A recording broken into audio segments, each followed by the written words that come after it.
Punjab cabinet की अहम meeting आज सवेरे 11:30 बजे होगी। मीटिंग विचारे जाएंगे सूबे के कई अहम मसले। लखीमपुर कांड ਨੂੰ ਲੈ ਕੇ ਅੱਜ ਅੰਮ੍ਰਿਤਸਰ ਦੇ ਵਿੱਚ ਮੌਨ ਵਰਤ ਤੇ ਬੈਠਣਗੇ ਨਵਜੋਤ ਸਿੰਘ ਸਿੱਧੂ। ਮ੍ਰਿਤਕ ਕਿਸਾਨਾਂ ਦੇ ਪਰਿਵਾਰਾਂ ਨੂੰ ਇਨਸਾਫ ਦਿਵਾਉਣ ਦੀ ਮੰਗ ਵੱਡੀ ਗਿਣਤੀ ਦੇ ਵਿੱਚ ਕਾਂਗਰਸੀ ਲੀਡਰ ਵੀ ਹੋਣਗੇ ਸ਼ਾਮਲ। विरोध प्रदर्शनों ਨੂੰ ਲੈ ਕੇ ਭਾਜਪਾ ਨੇ ਸੰਯੁਕਤ ਮੋਰਚੇ ਤੇ ਲਾਏ ਸੰਗੀਨ ਇਲਜ਼ਾਮ। ਕਿਹਾ ਹਿੰਦੂਆਂ ਦੇ ਤਿਉਹਾਰਾਂ ਨੂੰ ਖਰਾਬ ਕਰਨ ਦੇ ਲਈ ਕੀਤੇ ਜਾ ਰਹੇ ਵਿਰੋਧ ਪ੍ਰਦਰਸ਼ਨ ਪਰ ਕਿਸਾਨ ਲੀਡਰਾਂ ਨੇ ਨਕਾਰੇ ਇਲਜ਼ਾਮ। ਨਹੀਂ ਐਸੀ ਕੋਈ ਮਨਸ਼ਾ, ਸਾਰੇ ਪਰ ਧਰਮਾਂ ਦਾ ਹੈ ਸਤਿਕਾਰ। ਸ਼ਿਲੌਂਗ ਦੇ ਵਿੱਚ ਕਈ ਦਹਾਕਿਆਂ ਤੋਂ ਵਸੇ ਸਿੱਖਾਂ ਨੂੰ ਜਾਣ ਦੀ ਮੁੜ ਤਿਆਰੀ। ਮੇਘਾਲਿਆ ਸਰਕਾਰ ਨੇ ਘਰ ਖਾਲੀ ਕਰਨ ਦੇ ਜਾਰੀ ਕੀਤੇ ਆਰਡਰ। ਪੰਜਾਬ ਸਰਕਾਰ ਨੇ ਭੂ ਮਾਫੀਆ ਹੇਠ ਕੰਮ ਕਰਨ ਦਾ ਲਾਇਆ ਇਲਜ਼ਾਮ ਤਾਂ ਜਥੇਦਾਰ ਤੇ ਅਕਾਲੀ ਦਲ ਨੇ ਵੀ ਕੀਤੀ ਨਿਖੇਧ। ਅੰਮ੍ਰਿਤਸਰ ਵਿੱਚ ਨਿਸ਼ਾਨੇਬਾਜ਼ ਨੇ ਖੁਦ ਨੂੰ ਮਾਰੀ ਗੋਲੀ। ਮੌਕੇ ਤੇ ਹੀ ਹੋਈ ਹੁਨਰ ਸਿੰਘ ਦੀ ਮੌਤ। ਹੱਥ ਤੇ ਸੱਟ ਲੱਗਣ ਕਾਰਨ ਪਰੇਸ਼ਾਨ ਸੀ ਕੌਮੀ ਪੱਧਰ ਦਾ ਨਿਸ਼ਾਨੇਬਾਜ਼। ਗੁਰਦਾਸਪੁਰ ਦੇ ਵਿੱਚ ਟਰਾਂਸਪੋਰਟ ਵਿਭਾਗ ਦਾ ਐਕਸ਼ਨ। ਬਿਨਾਂ ਟਾਈਮ ਟੇਬਲ ਤੇ ਟੈਕਸ ਤੋਂ ਚੱਲ ਰਹੀਆਂ 25 ਨਿੱਜੀ ਬੱਸਾਂ ਨੂੰ ਕੀਤਾ ਗਿਆ ਜ਼ਬਤ। ਵੜਿੰਗ ਦੇ ਮੰਤਰੀ ਬਣਨ ਤੋਂ ਬਾਅਦ ਕਰੀਬ 50 ਬੱਸਾਂ ਨੂੰ ਕੀਤਾ ਜਾ ਚੁੱਕਿਆ ਹੈ ਇੰਪਾਊਂਡ।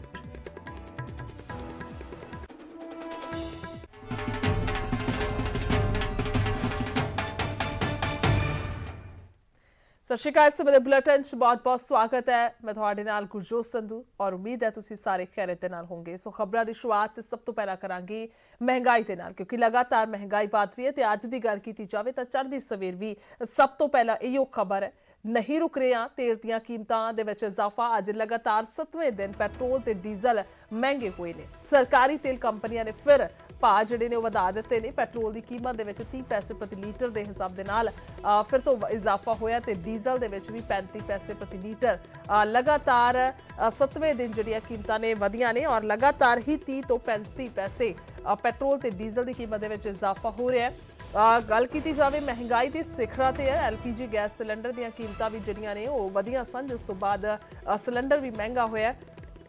ते जेकर पैट्रोल ते डीजल की गल की जाए तो लगातार 7वें दिन ये कीमतां वधियां ने, जिस तो बाद सीधे तौर पर एक मोटा वड्डा बजट ते असर पैंदा होया लोगों के नज़र आया। और साफ तौर पर लोगों का यही कहना है कि महंगाई जिहड़ी है वो दिन ब दिन अपने चरम ते है, जिसनूं सोचना चाहिए सरकार नूं इस प्रति। और खास तौर पर लोगों के लिए थोड़ा जा राहत देनी चाहिए है। और घट्टो घट्ट जेकर राहत नहीं है तो इसनूं महंगा भी ना किया जाए, क्योंकि रोज़ाना ये कीमतां वधन दे नाल महंगा होया पैट्रोल ते डीजल और रोज़ाना के काम प्रभावित होंदे ने।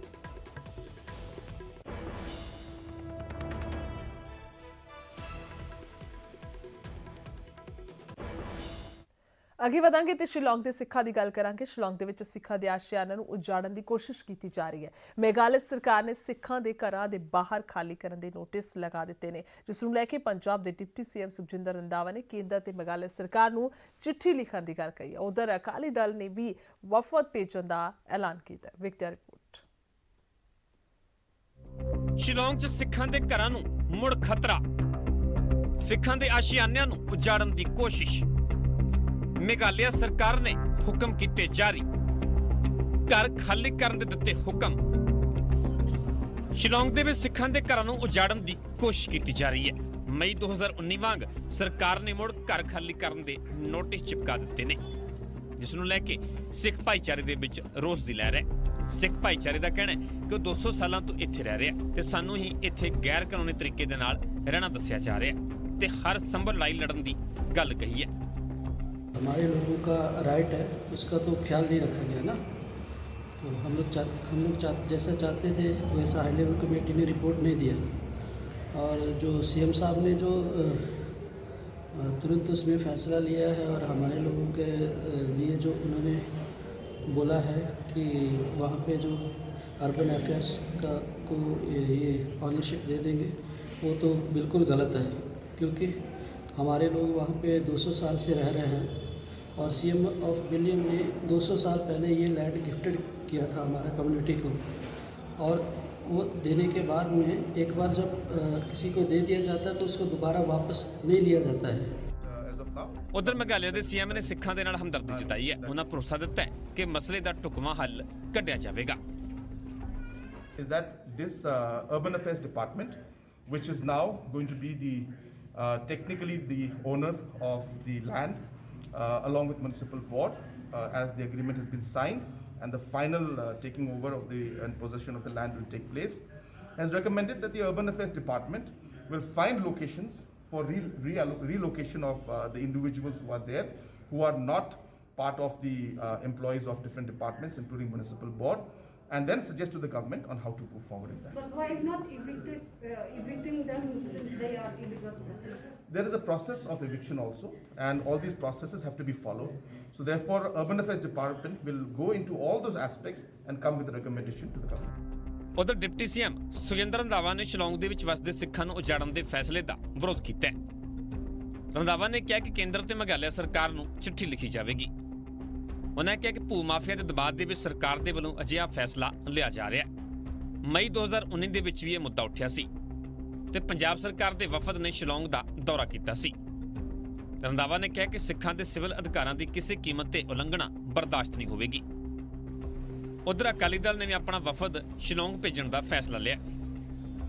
ਮੇਘਾਲਿਆ ਸਰਕਾਰ ਨੂੰ ਇਹ ਉਜਾੜਾ ਰੋਕਣਾ ਪਏਗਾ। ਸ਼੍ਰੋਮਣੀ ਅਕਾਲੀ ਦਲ ਮੇਘਾਲਿਆ ਦੇ ਲੋਕਾਂ ਨਾਲ ਪੂਰੀ ਤਰ੍ਹਾਂ ਖੜਾ ਤੇ ਸ਼੍ਰੋਮਣੀ ਅਕਾਲੀ ਦਲ ਦਾ ਇੱਕ ਬਹੁਤ ਜਲਦੀ ਹੀ ਮੇਘਾਲਿਆ ਵੀ ਜਾਏਗਾ। ਦੱਸਦੇ ਕਿ ਸਿੱਖ ਭਾਈਚਾਰੇ ਦੇ 350 ਦੇ ਕਰੀਬ ਪਰਿਵਾਰ ਬੀਤੇ 200 ਸਾਲਾਂ ਤੋਂ ਇੱਥੇ ਰਹਿ ਰਹੇ ਨੇ, ਪਰ ਹੁਣ ਉਹਨਾਂ ਨੂੰ ਘਰ ਖਾਲੀ ਕਰਨ ਦੇ ਹੁਕਮ ਦਿੱਤੇ ਗਏ ਨੇ। ਸਾਲ 2018 ਦੇ ਵਿੱਚ ਵੀ ਜਾਇਦਾਦ ਨੂੰ ਲੈ ਕੇ ਸ਼ਿਲੌਂਗ ਦੇ ਵਿੱਚ ਹਿੰਸਾ ਹੋਈ ਸੀ। ਸ਼ਿਲੌਂਗ ਤੋਂ ਪ੍ਰਭਾਸ਼ਾ ਭੱਟਾਚਾਰੀਆ ਦੇ ਨਾਲ ਰੋਹਿਤ ਬੰਸਲ, ਨਿਊਜ਼ 18 ਪੰਜਾਬ। ਸੋ ਜੇ ਗੱਲ ਕਰੀਏ ਤਾਂ ਪੰਜਾਬ ਦੇ ਵਿੱਚ ਸ਼ਿਲੌਂਗ ਦੇ ਸਿੱਖਾਂ ਦਾ ਮਸਲਾ ਗਰਮਾਇਆ। ਸ਼੍ਰੀ ਅਕਾਲ ਤਖਤ ਸਾਹਿਬ ਦੀ ਉਹਨਾਂ ਦੇ ਜਥੇਦਾਰ ਨੇ ਇਸ ਦੀ ਨਿਖੇਧੀ ਕੀਤੀ ਹੈ। ਕੇਂਦਰ ਤੋਂ ਮੇਘਾਲਿਆ ਸਰਕਾਰ ਦੇ ਫੈਸਲੇ ਤੇ ਰੋਕ ਲਾਉਣ ਦੀ ਮੰਗ ਵੀ ਕੀਤੀ ਹੈ। ਕੇਂਦਰ ਸਰਕਾਰ ਨੂੰ ਤੁਰੰਤ ਦਖਲ ਦੇਣਾ ਚਾਹੀਦਾ ਹੈ। ਜਥੇਦਾਰ ਸਾਹਿਬ ਕਹਿੰਦੇ ਹੋਏ ਨਜ਼ਰ ਆਏ ਨੇ ਸਿੱਖਾਂ ਨੂੰ ਉਜਾੜਿਆ ਜਾਣਾ ਮੰਦਭਾਗਾ ਫੈਸਲਾ ਹੈ, ਇਹ ਵੀ ਉਹਨਾਂ ਨੇ ਕਿਹਾ। ਔਰ ਮੇਘਾਲਿਆ ਸਰਕਾਰ ਦੀ ਕਾਰਵਾਈ ਦੀ ਨਿਖੇਧੀ ਵੀ ਕੀਤੀ ਹੈ। ਸ਼ਿਲੌਂਗ ਦੇ ਵਿੱਚ ਸਿੱਖਾਂ ਨੂੰ ਘਰ ਖਾਲੀ ਕਰਨ ਦੇ ਲਈ ਇਹ ਹੁਕਮ ਜਾਰੀ ਹੋਏ, ਜਿਸ ਤੋਂ ਬਾਅਦ ਖਾਸ ਤੌਰ ਤੇ ਇਹ ਮੁੱਦਾ ਜਿਹੜਾ ਉਹ ਵਧਦਾ ਹੋਇਆ ਭਖਦਾ ਹੋਇਆ ਨਜ਼ਰ ਆਇਆ, ਕਿ ਅਜਿਹਾ ਹੀ 2019 ਦੇ ਵਿੱਚ ਵੀ ਹੋਇਆ ਸੀ ਔਰ ਉਸ ਤੋਂ ਬਾਅਦ ਵੀ ਅਜਿਹਾ ਹੀ ਨਜ਼ਰ ਆਇਆ। ਸੋ ਸ਼੍ਰੀ ਅਕਾਲ ਤਖਤ ਸਾਹਿਬ ਦੇ ਜਥੇਦਾਰ ਨੇ ਇਸ ਦੀ ਨਿਖੇਧੀ ਕੀਤੀ। ਕੇਂਦਰ ਤੋਂ ਮੇਘਾਲਿਆ ਸਰਕਾਰ ਦੇ ਫੈਸਲੇ ਤੇ ਰੋਕ ਲਾਉਣ ਦੀ ਵੀ ਮੰਗ ਕੀਤੀ।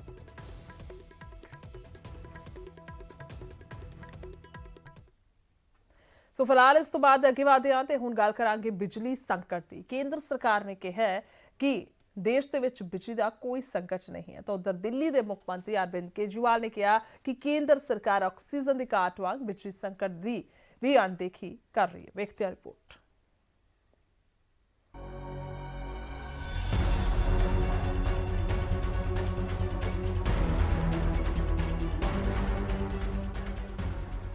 ਕੋਲੇ ਤੇ ਸਿਆਸੀ ਕੋਹਰਾਮ ਮਚਿਆ, ਪਰ ਕੇਂਦਰੀ ਊਰਜਾ ਮੰਤਰੀ ਆਰ.ਕੇ. ਸਿੰਘ ਇਸ ਤੋਂ ਇਤਫਾਕ ਨਹੀਂ ਰੱਖਦੇ ਕਿ ਦੇਸ਼ ਦੇ ਵਿੱਚ ਕੋਲੇ ਦਾ ਸੰਕਟ ਹੈ। ਆਰ.ਕੇ. ਸਿੰਘ ਦੇ ਮੁਤਾਬਿਕ ਨਾ ਤਾਂ ਕੋਈ ਸੰਕਟ ਹੈ, ਨਾ ਕਿ ਹੋਵੇਗਾ। ਕੋਲੇ ਦਾ ਭਰਪੂਰ ਸਟਾਕ ਹੈ। ਇਸ ਦੇ ਬਾਵਜੂਦ ਬਿਜਲੀ ਨੂੰ ਲੈ ਕੇ ਕੋਲਾ ਸੰਕਟ ਦੇ ਮੁੱਦੇ ਨੂੰ ਬੇਵਜ੍ਹਾ ਧੂਲ ਦਿੱਤਾ ਜਾ ਰਿਹਾ ਹੈ ਔਰ ਅਜਿਹੇ ਲੋਕਾਂ ਤੇ ਸਰਕਾਰ ਕਾਰਵਾਈ ਕਰੇਗੀ।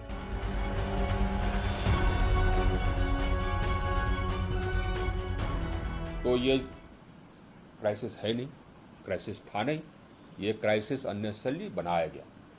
टाटा पावर ने एक मैसेज भेज दिया लोगों को, एसएमएस भेज दिया कि साहब हमको हो सकता है लोड शेडिंग करना पड़े। हमने तो देखा नहीं, लेकिन हमारे पदाधिकारियों ने बताया, तो हमने उसको सीईओ को चेतावनी दे दी है।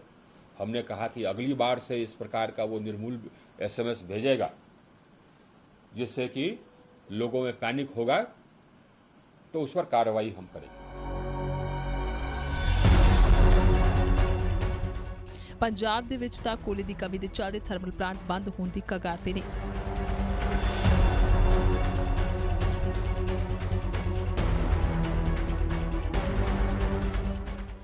ਬਿਜਲੀ ਉਤਪਾਦਨ ਦੇ ਵਿੱਚ ਕਮੀ ਆਈ ਹੈ, ਯਾਨੀ ਕਿਸੇ ਵੇਲੇ ਵੀ ਬਲੈਕਆਊਟ ਦੀ ਨੌਬਤ ਆ ਸਕਦੀ ਹੈ। ਪਰ ਕੇਂਦਰੀ ਮੰਤਰੀ ਆਰ.ਕੇ. ਸਿੰਘ ਸੂਬਾ ਸਰਕਾਰਾਂ ਨੂੰ ਇਹ ਭਰੋਸਾ ਦੇ ਰਹੇ ਨੇ ਕਿ ਉਹਨਾਂ ਨੂੰ ਕੋਲੇ ਦੀ ਚਿੰਤਾ ਕਰਨ ਦੀ ਲੋੜ ਨਹੀਂ ਹੈ। कोयले का हमको प्रतिदिन मॉनिटर करना पड़ता है। वो प्रतिदिन मॉनिटर हमारे पदाधिकारी कर रहे हैं, सेक्रेटरी एडिशनल सेक्रेटरी यही है, प्रतिदिन मॉनिटर कर रहे हैं। आज के दिन में करीब 4 दिन से ज़्यादा का हमारे पास एवरेज स्टॉक है। अब प्रतिदिन हमारे पास स्टॉक आता है, जैसे खपत होता है वैसे स्टॉक आता है। ਉੱਥੇ ਕੇਂਦਰੀ ਊਰਜਾ ਮੰਤਰੀ ਆਰਕੇ ਸਿੰਘ ਦੇ ਬਿਆਨ ਤੇ ਹੁਣ ਮਨੀਸ਼ ਸਿਸੋਦੀਆ ਨੇ ਕਿਹਾ ਕਿ ਸੰਕਟ ਤੇ ਕੇਂਦਰ ਸਰਕਾਰ ਅੱਖਾਂ ਬੰਦ ਕਰ ਲੈਂਦੀ ਹੈ। और हम सब ने देखा कि ऑक्सीजन की क्राइसिस की वजह से पूरे देश में कितना हाहाकार मचा, कितनी मौतें हुई, हजारों लोगों को जान गंवानी पड़ी सिर्फ इसलिए क्योंकि केंद्र सरकार ठीक समय पर आंख बंद करके बैठी रही, मुंह फेर के बैठी रही और उसने कोई जिम्मेदारी नहीं ली कि पूरे देश में ऑक्सीजन क्राइसिस को हल किया जाए। आज फिर से वही सिचुएशन आन बढ़ी है। पूरे देश से आवाज उठ रही है कि कोल क्राइसिस है और ये कोल क्राइसिस अल्टीमेटली पावर क्राइसिस में तब्दील हो सकता है, जिसका बहुत बड़ा संकट देश को झेलना पड़ेगा। देश ठप हो जाएगा, देश का सिस्टम ठप हो जाएगा अगर पावर क्राइसिस का हो। ਕੇਂਦਰੀ ਊਰਜਾ ਮੰਤਰੀ ਨੇ ਮੰਨਿਆ ਕਿ ਪਹਿਲਾਂ ਦੀ ਤਰ੍ਹਾਂ ਕੋਲੇ ਦਾ ਸਟਾਕ 17 ਦਿਨ ਦਾ ਨਹੀਂ ਬਲਕਿ 4 ਦਿਨ ਦਾ ਬਚਿਆ, ਪਰ ਉਹਨਾਂ ਸੂਬਿਆਂ ਨੂੰ ਕੋਲੇ ਦੀ ਪੂਰੀ ਗਾਰੰਟੀ ਦਿੱਤੀ ਹੈ।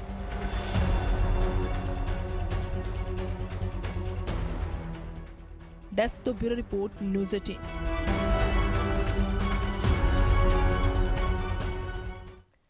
ਸੋ ਉਧਰ ਗੱਲ ਕਰੀਏ ਤਾਂ ਬਿਜਲੀ ਸੰਕਟ ਨੂੰ ਲੈ ਕੇ ਸੁਖਬੀਰ ਬਾਦਲ ਨੇ ਮੁੱਖ ਮੰਤਰੀ ਚੰਨੀ ਤੇ ਤੰਜ ਕੱਸਿਆ ਅਤੇ ਕਿਹਾ ਹੈ ਕਿ ਜੇ ਮੁੱਖ ਮੰਤਰੀ ਨੂੰ ਦਿੱਲੀ ਜਾਣ ਤੋਂ ਫੁਰਸਤ ਮਿਲੇ ਤਾਂ ਉਹ ਪੰਜਾਬ ਬਾਰੇ ਸੋਚਣ। ਦੋਸ਼ੀ ਪੰਜਾਬ ਸਰਕਾਰ ਹੈ। ਪੰਜਾਬ ਸਰਕਾਰ ਨੇ ਕੋਈ ਐਡਵਾਂਸ ਪਲੈਨਿੰਗ ਨਹੀਂ ਹੈ। ਅੱਜ ਤੱਕ ਮੰਤਰੀ ਨੇ ਬਿਜਲੀ ਮਹਿਕਮੇ ਦੀ ਮੀਟਿੰਗ ਨਹੀਂ ਲਿੱਤੀ। ਅੱਜ ਤੱਕ ਮੁੱਖ ਮੰਤਰੀ ਨੇ ਬਿਜਲੀ ਮਹਿਕਮੇ ਦੀ ਮੀਟਿੰਗ ਲਿੱਤੀ। ਰੱਬ ਰਾਖੇ ਕੰਮ ਚਲਾਤਾ। ਹਾਲਾਤ ਆ ਹੋ ਗਈ ਹੈ ਕਿ ਅੱਜ ਕੋਲੇ ਦੀ ਜਿਹੜੀ ਕਮੀ ਹੈ, ਕਿਉਂਕਿ ਪਲੈਨਿੰਗ ਸਹੀ ਟਾਈਮ ਤੇ ਇਹਨਾਂ ਨੇ ਆਰਡਰ ਬੁੱਕ ਨਹੀਂ ਕੀਤੇ। ਮੈਂ ਬਿਜਲੀ ਮਹਿਕਮੇ ਨਾਲ ਗੱਲ ਕਰ ਰਿਹਾ ਸੀ ਕਿ ਇਹਨਾਂ ਨੇ ਸਹੀ ਟਾਈਮ ਤੇ ਆਪਣੇ ਆਰਡਰ ਨਹੀਂ ਕੀਤੇ, ਪਲੈਨਿੰਗ ਨਹੀਂ ਕੀਤੀ, ਜਿਹਦੇ ਕਰਕੇ ਅੱਜ ਪੰਜਾਬ ਨਾਲ ਐਡਾ ਵੱਡਾ ਨੁਕਸਾਨ ਹੋ ਰਿਹਾ। ਉਧਰ ਪੰਜਾਬ ਭਾਜਪਾ ਨੇ ਸੰਯੁਕਤ ਮੋਰਚੇ ਦੇ ਪ੍ਰਦਰਸ਼ਨ ਕਰਨ ਦੇ ਐਲਾਨ ਤੇ ਸਵਾ ਚੁੱਕੇ ਨੇ ਤੇ ਹਿੰਦੂਆਂ ਦੇ ਤਿਉਹਾਰਾਂ ਨੂੰ ਜਾਣਬੁੱਝ ਕੇ ਟਾਰਗੇਟ ਕਰਨ ਦਾ ਇਲਜ਼ਾਮ ਵੀ ਲਗਾਇਆ। ਪੰਜਾਬ ਭਾਜਪਾ ਦੇ ਜਨਰਲ ਸਕੱਤਰ ਡਾਕਟਰ ਸੁਭਾਸ਼ ਸ਼ਰਮਾ ਨੇ ਪ੍ਰੈਸ ਬਿਆਨ ਜਾਰੀ ਕਰਕੇ ਅਜਿਹਾ ਕਿਹਾ ਕਿ ਵਿਰੋਧ ਪ੍ਰਦਰਸ਼ਨ ਕਰਕੇ ਹਿੰਦੂਆਂ ਦੇ ਤਿਉਹਾਰਾਂ ਨੂੰ ਜਾਣਬੁੱਝ ਕੇ ਖਰਾਬ ਕੀਤਾ ਜਾ ਰਿਹਾ ਹੈ, ਹਿੰਦੂਆਂ ਦੇ ਤਿਉਹਾਰਾਂ ਦੇ ਵਿੱਚ ਖਲਲ ਪਾਇਆ ਜਾ ਰਿਹਾ ਹੈ। ਸੁਭਾਸ਼ ਸ਼ਰਮਾ ਨੇ ਇਹ ਵੀ ਕਿਹਾ ਕਿ ਕਿਸਾਨਾਂ ਨੇ ਪਿਛਲੇ ਸਾਲ ਵੀ ਕਾਲੀ ਦੀਵਾਲੀ ਮਨਾਈ ਸੀ ਅਤੇ ਧਨਤੇਰਸ ਅਤੇ ਰੱਖੜੀ ਵਰਗੇ ਤਿਉਹਾਰਾਂ ਦੌਰਾਨ ਵਿਰੋਧ ਪ੍ਰਦਰਸ਼ਨ ਕੀਤੇ ਸਨ। ਦਰਅਸਲ ਸੰਯੁਕਤ ਕਿਸਾਨ ਮੋਰਚੇ ਨੇ ਦੁਸ਼ਹਿਰੇ ਮੌਕੇ ਪੁਤਲੇ ਸਾੜ ਕੇ ਪ੍ਰਦਰਸ਼ਨ ਕਰਨ ਦਾ ਐਲਾਨ ਕੀਤਾ ਹੋਇਆ ਤੇ ਬੀਜੇਪੀ ਲੀਡਰ ਨੇ ਕਿਸਾਨਾਂ ਨੂੰ ਆਪਣੇ ਪ੍ਰਦਰਸ਼ਨ ਤੇ ਫੈਸਲੇ ਤੇ ਮੁੜ ਵਿਚਾਰ ਕਰਨ ਦੀ ਅਪੀਲ ਕੀਤੀ ਹੈ। ਉਧਰ ਕਿਸਾਨਾਂ ਨੇ ਕਿਹਾ ਬੀਜੇਪੀ ਦੇ ਇਲਜ਼ਾਮ ਬੇਬੁਨਿਆਦ ਨੇ, ਜਦਕਿ ਕਿਸਾਨ ਸਾਰੇ ਧਰਮਾਂ ਦਾ ਸਤਿਕਾਰ ਕਰਦੇ ਨੇ। ਨਾਲ ਹੀ ਕਿਸਾਨਾਂ ਨੇ ਬੀਜੇਪੀ ਨੂੰ ਖੇਤੀ ਕਾਨੂੰਨ ਵਾਪਸ ਲੈਣ ਦੀ ਵੀ ਅਪੀਲ ਕੀਤੀ। ਦੁਸ਼ਹਿਰਾ ਹਿੰਦੂਆਂ ਦਾ ਬੜਾ ਪਵਿੱਤਰ ਤਿਉਹਾਰ ਹੈ, ਉਹਦੀ ਇੱਕ ਸੈਂਟਿਟੀ ਹੈ। ਸੋ ਆਪਣੇ ਪੋਲੀਟੀਕਲ ਮੋਟਿਵਸ ਲਈ ਹਿੰਦੂਆਂ ਦੇ ਇਸ ਪਵਿੱਤਰ ਤਿਉਹਾਰ ਨੂੰ ਚੁਣਨਾ ਇਹ ਉਹਨਾਂ ਦੀ ਮਾਨਸਿਕਤਾ ਨੂੰ ਦਰਸਾਉਂਦਾ ਹੈ। ਪਿਛਲੀ ਵਾਰ ਵੀ ਦੁਸ਼ਹਿਰੇ ਦੇ ਮੌਕੇ ਤੇ ਐਸਾ ਹੀ ਕੀਤਾ ਗਿਆ ਸੀ, ਜਿਹਦੇ ਕਰਕੇ ਪੂਰੇ ਪੰਜਾਬ ਦੇ ਹਿੰਦੂ ਸਮਾਜ ਬਹੁਤ ਰੋਸ ਸੀ ਔਰ ਇਸ ਵਾਰ ਫਿਰ ਉਹੀ ਕੁਝ ਕੀਤਾ ਜਾ ਰਿਹਾ। ਔਰ ਪਿਛਲੇ 1 ਸਾਲ 'ਚ ਅਸੀਂ ਦੇਖਿਆ ਹੈ ਕਿ ਬਹੁਤ ਵਾਰ ਹਿੰਦੂ ਤਿਉਹਾਰਾਂ ਦੇ ਮੌਕੇ ਤੇ ਕੋਈ ਨਾ ਕੋਈ ਐਕਸ਼ਨ, ਕੋਈ ਨਾ ਕੋਈ ਪ੍ਰੋਗਰਾਮ ਕਿਸਾਨ ਮੋਰਚੇ ਵੱਲੋਂ ਦਿੱਤਾ ਗਿਆ, ਚਾਹੇ ਉਹ ਦੀਵਾਲੀ ਤੇ ਹੋਏ, ਚਾਹੇ ਧਨਤੇਰਸ ਤੇ ਹੋਏ, ਚਾਹੇ ਉਹ ਰੱਖੜੀ ਦੇ ਮੌਕੇ ਤੇ ਧਰਨਾ ਲਾ ਕੇ ਰਸਤੇ ਬੰਦ ਕਰਨ ਦੀ ਗੱਲ ਸੀਗੀ। ਮੈਂ ਸਮਝਦਾ ਸੰਯੁਕਤ ਕਿਸਾਨ ਮੋਰਚੇ ਨੂੰ ਇਸ ਤੋਂ ਗੁਰੇਜ਼ ਕਰਨਾ ਚਾਹੀਦਾ ਹੈ। ਪੰਜਾਬ ਦੀ ਅਮਨ, ਸ਼ਾਂਤੀ, ਭਾਈਚਾਰਾ, ਸਦਭਾਵਨਾ ਇਹ ਬਣੀ ਰਹੇ, ਇਹਦਾ ਖਿਆਲ ਕਿਸਾਨ ਮੋਰਚੇ ਦੇ ਨੇਤਾਵਾਂ ਨੂੰ ਵੀ ਜ਼ਰੂਰ ਕਰਨਾ ਚਾਹੀਦਾ। ਸੋ ਫਿਲਹਾਲ ਖਬਰਾਂ ਇਸੇ ਤਰ੍ਹਾਂ ਦੇ ਨਾਲ ਜਾਰੀ ਰਹਿਣਗੀਆਂ। ਇੱਕ ਛੋਟਾ ਜਿਹਾ ਬ੍ਰੇਕ ਲੈਂਦੇ ਹਾਂ।